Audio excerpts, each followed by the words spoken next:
reciprocated by castor oil, which flies back over the pilot with the obvious results that castor oil does. Yes, the guys are very good at flying light, you might say. They also, the castor oil kept their skin very, apparently gave them a very baby skin texture because of that oil and moisturising effect.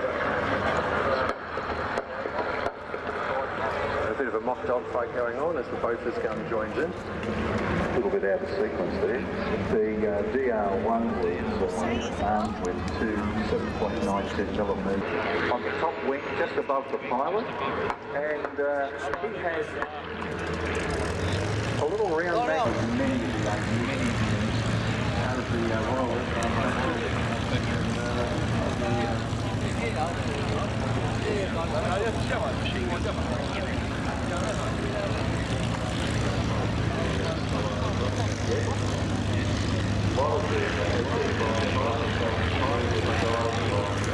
their display. And it's fascinating to know that there's different variants of the Merlin engine boating into a different direction. Is that correct? Yeah, there's a lot of information from the British. And the Americans were able to incorporate that also to other works as well. Do some other pioneering work on the line there.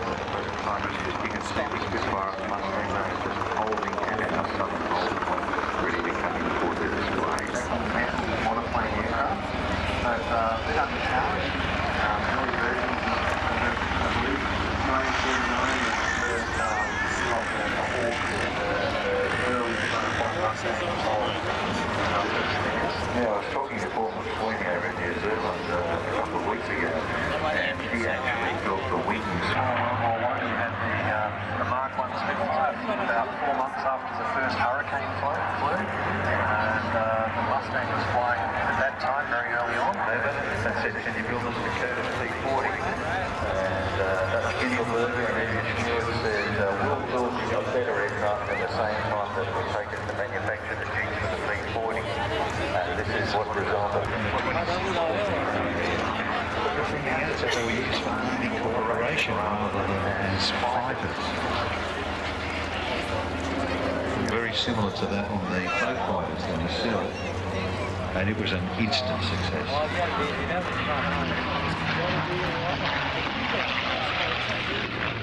Semi-finished components, CA-17 models, 18, 21, 22. 43, and they were going to produce a two-seater, but that didn't happen. We also imported 298 under called Lend-Lease from the Americans. 450 squadron received a handful just before the sea.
La flying boat. Oh dear.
ပေးအောင်ပါကို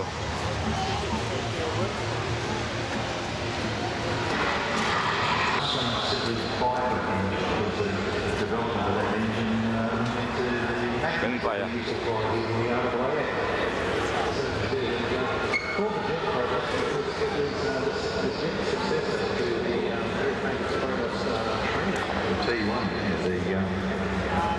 That was a tail wheel radio. They increased the performance right the way through the line from the T1 and T2 with those big salty undercarriages. Then the Mark III, and they were ordered in 2303 machine guns, 6 60-pound or 12 25-pound or bombs or air-ground rockets. Jet Provis basically kicked off in 1967. They were pressurised versions, and there were 217 built, 13 with wingtip tanks. This other aircraft were manufactured based on the T-34.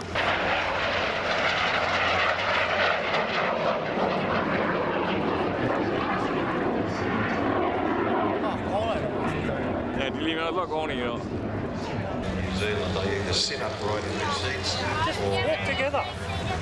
they are getting right down underneath, looking through that little cutout. Because as you can see, visible. I'm Operations Coordinator for Paul Bennett Airshows. If you move your ways to the front of the fence, you'll see a bright yellow custom biplane taking off now. By a man considered to be Australia's premier aerobatic airshow pilot, Mr. Paul Bennett. Thanks, mate. Thank you. What's sorry?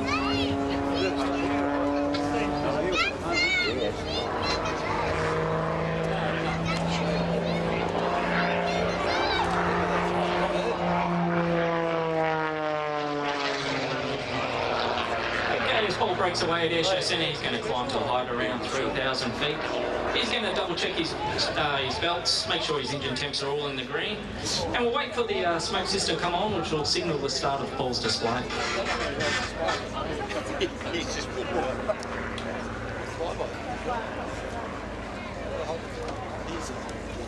So Paul has over 5,000 hours of aerobatic flight time, and he's been very competitive in the aerobatic air shows and competitions around the country. And in 2009 was crowned the Australian Unlimited Aerobatic Champion.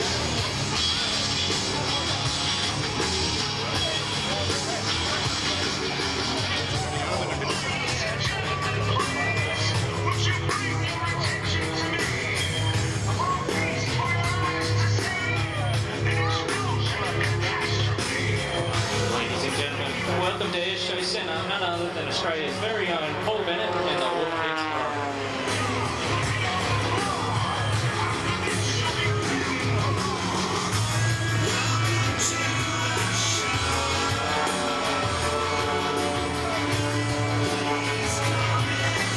Pulling vertical at Airshow right, with a half roll right followed by 1.5 vertical rolls left.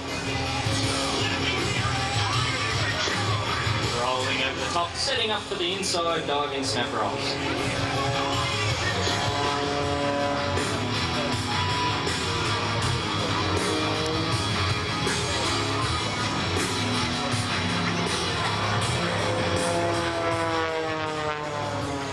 And at Airshow left, one of my favourite manoeuvres, Paul's going to present a full forward flip.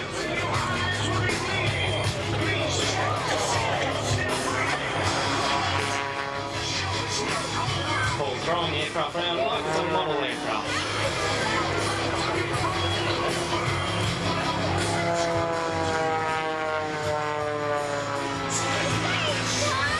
Airshow Centre pulling up. Following the shoulder roll, Paul's going to stop the nose of the aircraft perfectly vertical. At the top of the vertical, Paul's going to put in hard left rudder and turn around not once, but twice with a double hammerhead manoeuvre.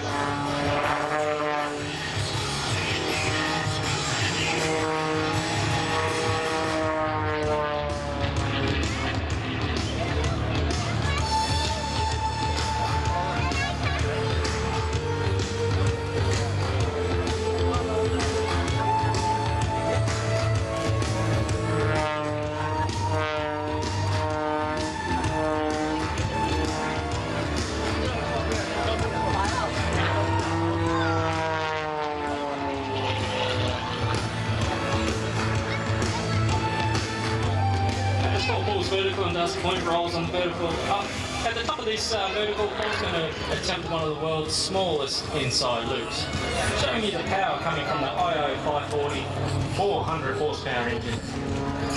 We'll see if we actually go live to Paul in the cockpit now. Paul,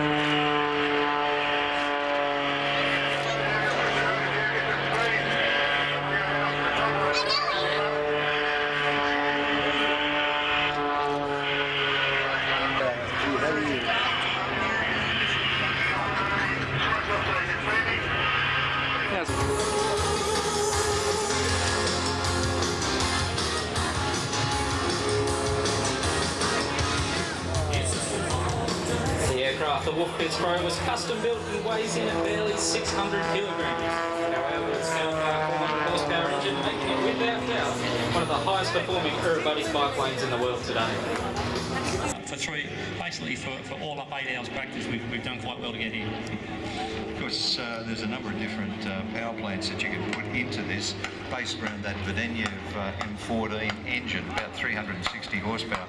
But I think this is the big one, isn't it? The 430. Yeah, 430 horsepower, and it's running so they did quite well, the Russians in the Sughois. But now in this time and era with CAD technology and different designs, the monoplanes are now certainly dominating the American monoplanes. Of course, this thing is carbon fibre composite. It's got stainless steel in it, but that undercarriage is a huge piece of titanium, big titanium. And Nigel said it's like it's on floats. I've only had the opportunity to fly it a couple of times, and yeah, it's very springy undercarriage, and there's not much prop clearance. So we've only got about 3 inches of prop clearance. So if you have a bad day and bounce it too much, you might take the prop out. So you've got to be very careful. Reminds you of your days in the Ryan ST. It does, Pete. It does. I've been very lucky to have a flying career with Illawarra Aviation Museum, and it's great again to see the team being produced. You see the Sukhoi there rolling to the right. Of course, the prop goes different on this one, Pete, to the American engine. So and here you go seeing Nigel just roll it. Sometimes it's a bit hard to get Nigel down, Peter. He loves the Sukhoi and to do the season there. So it'll be good to have the only Sukhoi. And of course, you have some great connections with China as well, because your family company has done a huge deal with the Chinese to really kick off their civil aviation.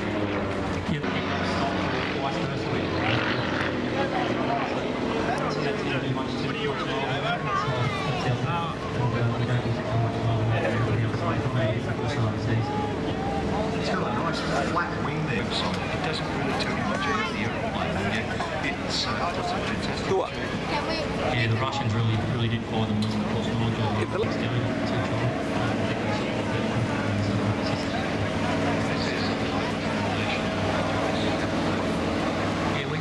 Over at 3 o'clock in the Aopa village on the other side.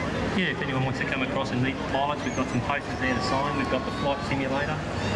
If you can come over, that'd be great.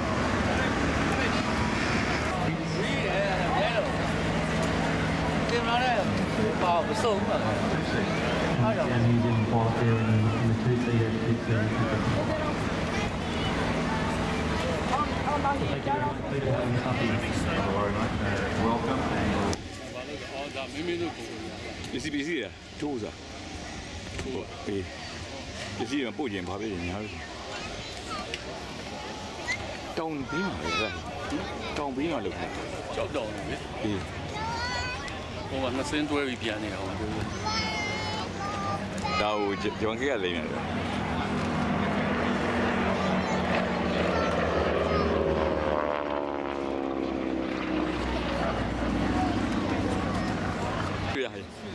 ဖြစ်နိုင်တော့ဒီကောင်ဒီဘက်ကိုတိုးလို့လာပြီးတော့ဒီကနေပြီးတော့ကွာပြီးတော့ပြန်ရမှာပေါ့ပြန်အောင်အဲ့ပေါ့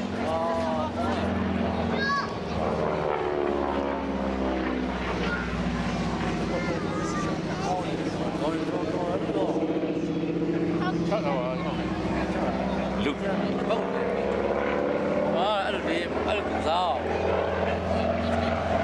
အဲ့ပြန်စားကတော့မရှိဘ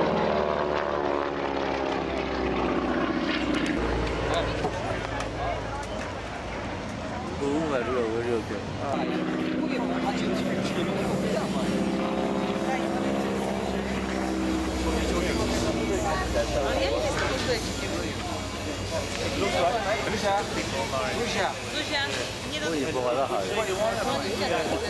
我也是的，天天是。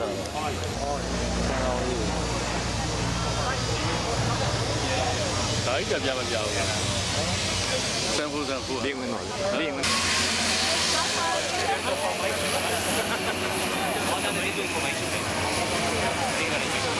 Oh, really? Not on that seat, Nathan. The other seat. That would be scary. Nathan, Can you imagine? the other seat.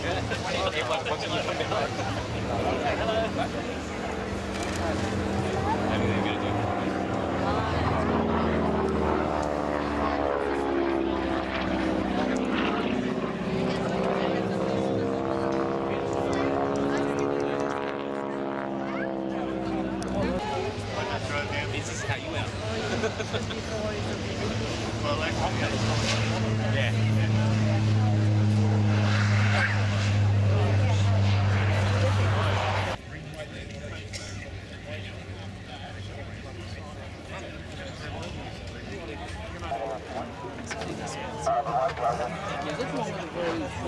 Yes.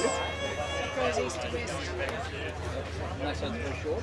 Yeah, Yes. Water either end.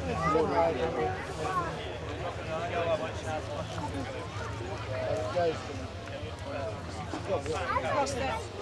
So enough for a little bit to go the Yeah. What would you take? Oh, the jump plane's a caravan, so it's a little caravan.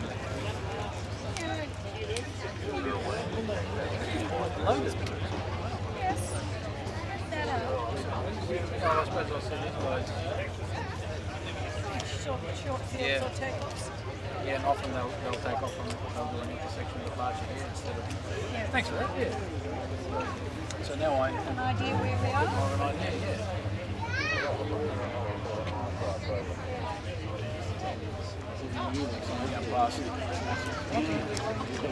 Yeah. Yeah. It's sort of, you turn off to the left, you can head off to the right. Just about Yeah. And it was along that road that I was seeing. So I've got an argument again.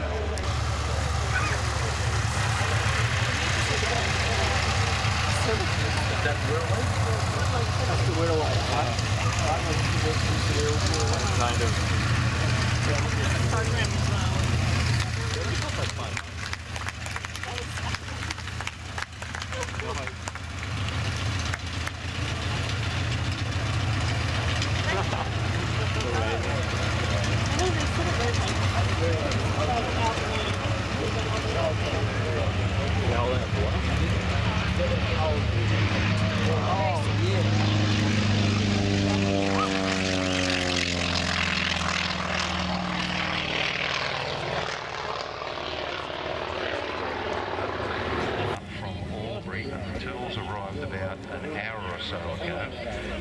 What we're going to do just in the interim, Chris is going to go out and run the aircraft up, so it's not a static exhibit.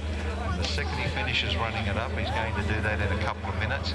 They're going to move it up back into the hangar and get stuck into this tiny little defect that they've got to fix. It was a safety issue, so they just decided, we're not going to do it, we'll wait for the tools to get here, and we are crossing our fingers that hopefully tomorrow it will be fine. That would be fantastic. back tomorrow, you might get a good chance of seeing it flying.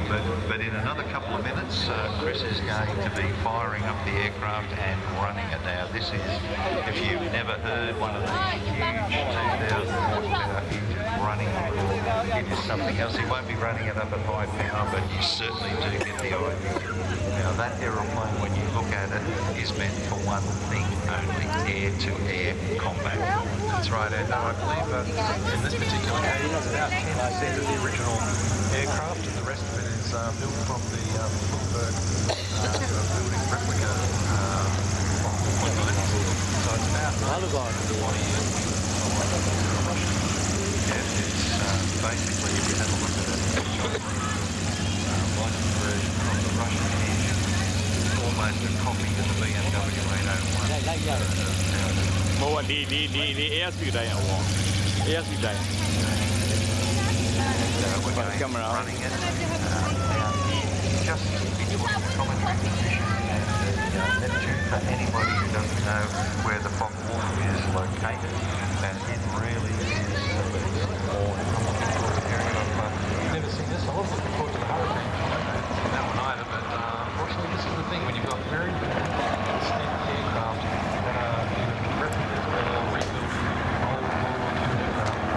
Very hard to keep them in good condition. One little piece that could go wrong in the interest of safety here on the ground is a phrase in aviation. It's better to be on the ground wishing you're in the air than in the air wishing you're on the ground. And safety generally wins. In the meantime, we've got some more activity. Looks like a Pitts Model 12, and I'm guessing it's possibly an extra heading out.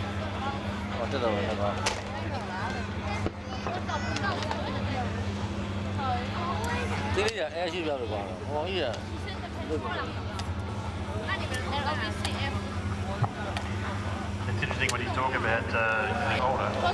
It's much harder to source not only the parts for them, but the tools to put the parts in. And you know, you've got to really appreciate that when you're looking at an aircraft like the Fokker Wolf down here. That's taken a long time to get that aircraft restored and up flying. So now we have to sort of create a bit of a mini supply chain for it, I guess. Certainly do, mate. It's, as I like to say, parts of these aircraft don't fall out of the sky, but if they do...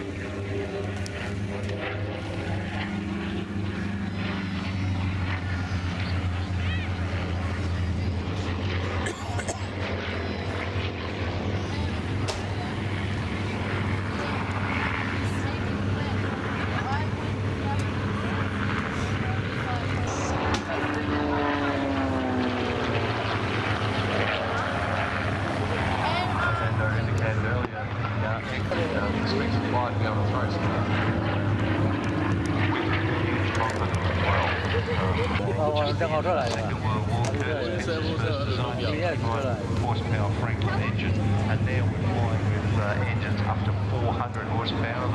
400 horsepower. As in is stable, one of only two.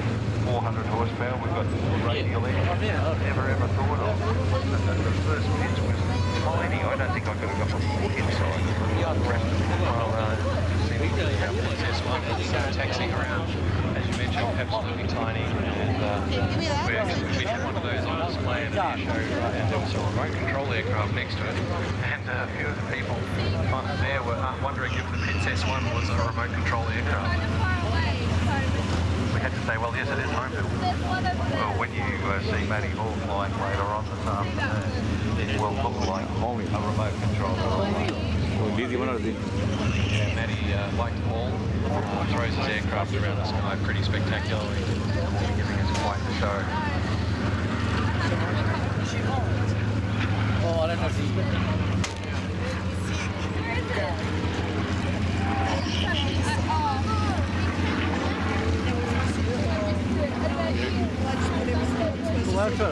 Not in our leasing, Nazi.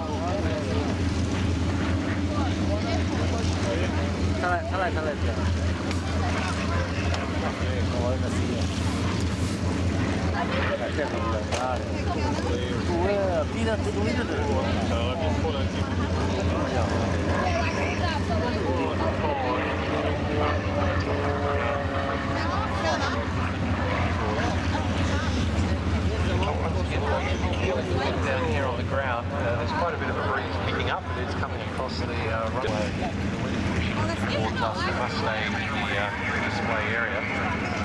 It's a very small display area, display box that has been actually accommodated for the show. Obviously, everything's been looked at with the air boss to make sure that everything's 100% safe. And we're operating a variety of aircraft, tiny little ones. We've got the F-18s here as well. The F-18s are always good for a bit of noise and for display. And we've got the Fox Wolf starting up now.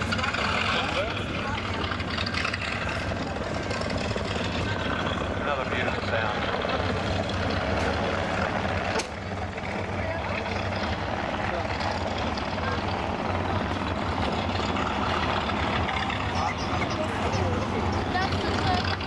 As you can see, ladies and gentlemen, the Fox Wolf is running there. Huge radial engine.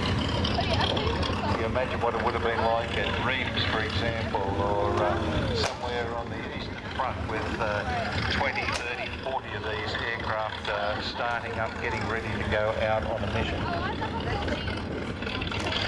Well, known as the Butcher Bird, very well earned reputation. These aircraft surprised the Allies no end. Absolutely. When they were first found in the sky, everyone didn't believe the reports, thought that the pilots had just seen a missile. And if you look at some of the reports that Captain Eric Winkle Brown, the test pilot, in his report he actually stated that the Focke-Wulf 190 had a rate of roll that would tear the wings off the Spitfire. And it was just lucky or unlucky for the Luftwaffe that one of their pilots became disoriented and actually landed in Wales, thinking that he was landing back in France. And the aircraft was captured and was able to test it. But the RAF lost a substantial number of aircraft when the 190 was first introduced. So what we're doing now, Chris is running the aircraft up. As we said, we had a slight technical problem yesterday. We're really looking forward to seeing this thing fly, and they're going to make every effort to do that tonight. So what Chris wanted to do was to get the engine running here just so that you can hear it. So what we'll do is we'll shut up now so that you hear it. English.